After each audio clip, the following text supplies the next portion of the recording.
Hey, Mike here with Canadian Musician. Right now, downtown Toronto, Global TV building. Guy next to me, Mike Nelson, aka Banners. You've probably heard Mike, Banner's song, Shine a Light, all over the place lately. It's off of his self titled EP, which came out last month.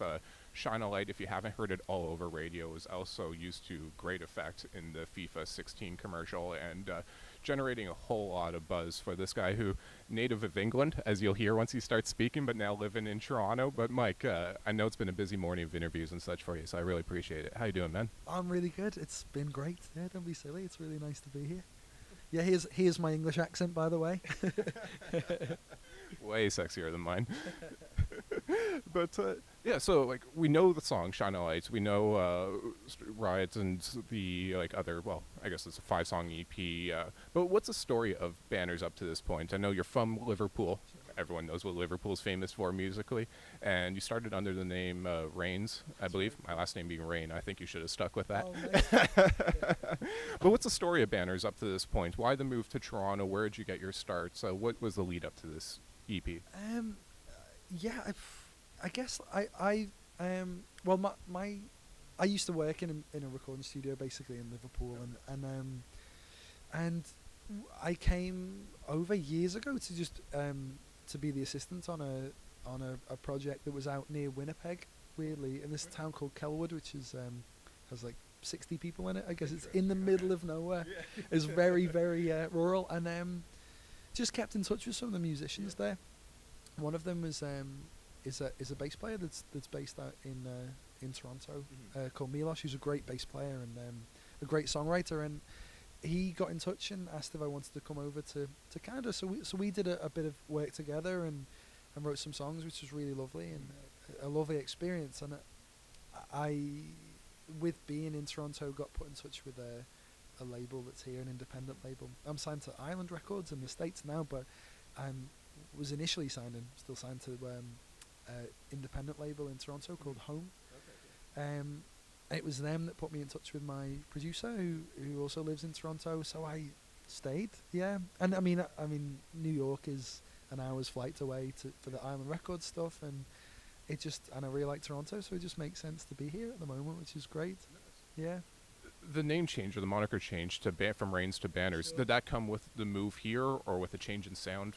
Was that an indicator or something else? I wish I could say that it was some arty, beautiful moment in the middle of the night where I had some inspiration, but honestly, it was a legal thing.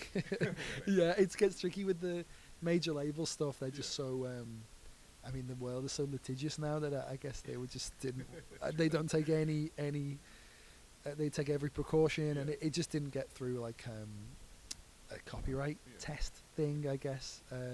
It's so tricky now with Facebook and Twitter and all that stuff. All you need to do is register a name on there. You don't even have to use it, but you can then get sued eventually. So sadly, but yeah. So we went with Banners, and I really like it. I think it's cool. Who's the producer in Toronto that you mentioned that you're working with? It's a guy called Cos, who's just really great. Yeah, it's been a real pleasure. I think in music you can put in all the effort, and winning anything, I guess, is that you can work as hard as you work as hard as you can, and you do everything you can, but you also need a little bit of luck in terms of meeting people at the right time and at the right point in their development, and luckily he had time. He was interested in the project and had time to do it, and we both have really similar influences in terms of music and the music that we both like to listen to, and it's just been a great combination, a great collaboration, really. It's really cool. Like, you're talking about how you ended up here in Toronto. It's really cool that you're here, and especially that your career's taken off now at this point that you're based in our city.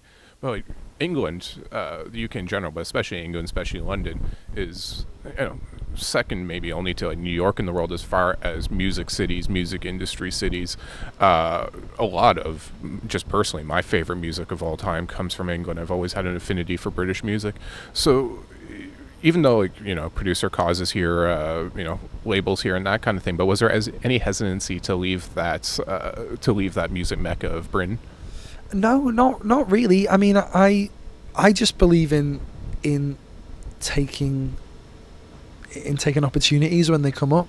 So it wasn't like, so when I left England, it was never like I'm making a choice between North America or the UK. It was just that there was an opportunity here, and I took it. You know, I was very poor at the time because I was just trying to make all this stuff work. So I just saved up all the money I could and got a plane journey, and that's what it's all about. It was really the best decision I could have made.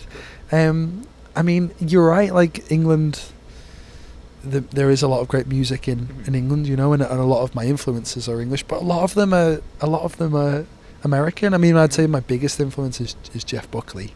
Really? You know, he's American. I really love the Arcade Fire, and they're Canadian. I really love Joanna Newsom, and she's, you know, so as many influences I have in the UK, I have in North America, I'd say. Obviously, there's the Beatles. I got to take some credit for that, being from Liverpool. But I think it's quite funny because when I first came to Canada, my Liverpool accent is not that strong anyway. But I turned up and no one could understand what I was saying.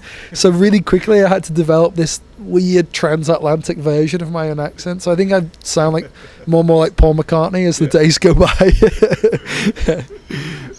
You say one of your biggest influences is Jeff Buckley, and I can kind of hear that in your vocal approach. And you say you're a big fan of Arcade Fire, and there's obviously that kind of anthemic nature of Arcade Fire that I can see in your EP.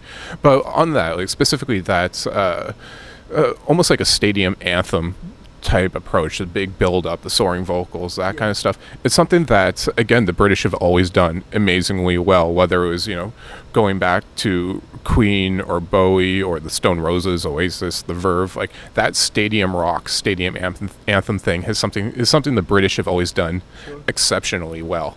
And I just wonder, was that an influence on you? Is there more of that kind of anthemic approach in the UK? And why do you think there is that almost unapologetic nature of I am going to fill stadiums with this song? Like, why do the British do that so much better than most? Yeah, I mean, I don't know. I think for me, there's a couple of things. One, that's the music I want to listen to.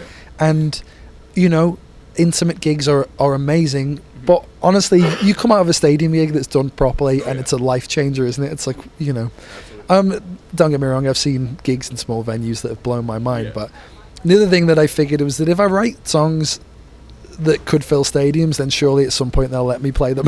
You know, so I mean, I don't know. Maybe because we're such a small island that we want to aim for bigger things. I don't really know. But like I say, it's just the music that it wasn't really a conscious decision to do it. It was just what I want to listen to, and I think when you write songs that are more anthemic like that, there's a bigger chance of people singing them back to you, you know, when you play a gig. And that's been one of the great things about Shine a Light being on the radio as much as it has, is that when I play that live, people know it, which is a mind-blowing experience, you know, people singing it back, and which is great because you do spend so much time in a recording studio or writing, you know, that by the end, I mean, I don't know how many mixes we did of Shine a Light. It could conservatively be 10 or 15 different mixes, and you hear it so much. I mean, my producer will have heard it a lot more, but even then, you hear it so much, and you get so stressed about the tiny little details about, is a guitar part slightly too loud or is it too busy, or, you know, these tiny things. Should we use a different reverb?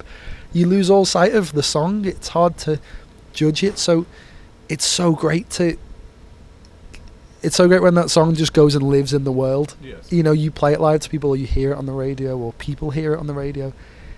It's great that you have this positive reaction, because really you just don't know anymore. You think, is this even any good? And I hope so. And people have been really positive about it, so it's nice.